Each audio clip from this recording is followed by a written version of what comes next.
Hello there everyone and welcome to the Nostalgic Florals Layering Guide video. So first off, I have stamped all of the images from the stamp set onto some white cardstock.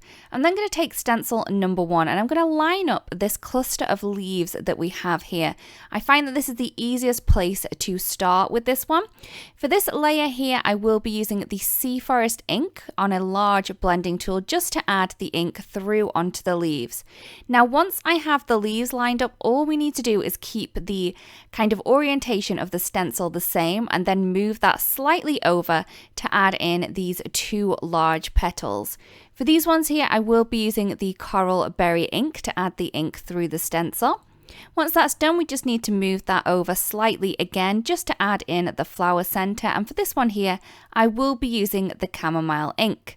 From here, we're going to move the stencil up to cover in the three petals that we can see here, the two large ones and the smaller one from behind. And I'll be using the same color as before, which is the Coral Berry ink. Once that's done, we need to just shift that over slightly to add in the last of the petals and then add in the Coral Berry ink to complete that flower. Once that's done, we can move on to stencil number 2. As before, I am going to be lining up the leaves first. I do find that this is the best way to kind of get the orientation of the stencil correct. So for this layer here, I will be using the Sea Forest ink and I'll be using the same colors as I used for the previous flower. And then just going to move that stencil over slightly, again keeping the same orientation of the stencil to add in these two petals here using the Coral Berry ink. Once that's done, I can move the stencil down and we're going to add in the rest of the leaves for this flower. And I'm going to use the same green as before, which is the Sea Forest ink. I am using a large blending tool to do this, but you could use a smaller one if you find that it's easier for you.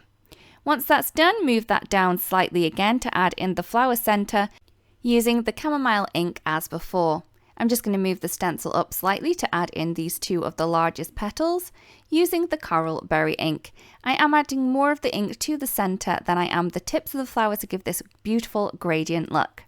Once that's done, I can add in the last petal that's on the stencil into place and then add some more of that Coral Berry ink through it. Once that's done, we're going to move on to stencil number 3. And I'm going to add in the back petal first for this one here. So this is the smallest of the flowers that we have. I am going to use the same colors as before, so I will be using the Coral Berry ink to add that in. Move that stencil up just to add in the flower center using the chamomile ink. Once that's done, I'm going to move it over slightly just to add in the leaf and also the little stem piece that we have on this one. And I'm going to be using the Sea Forest ink for that. We can then add the largest frontal petal in to this flower. And this is going to be again using the Coral Berry ink. And then lastly, the two side petals for this flower, again using the Coral Berry ink. Once that's done, we have the two large leaves to go. I'm just going to add in this one that has the elongated leaves first. You're just going to add that into place onto the image that we've already stamped and add through some of the Sea Forest ink to that one. We can then move on to the last of the little leaf clusters, again with the Sea Forest ink. And that is all of the layering complete. We really do hope this video helps. Thank you so much for watching and we'll see you again really, really soon. Bye-bye.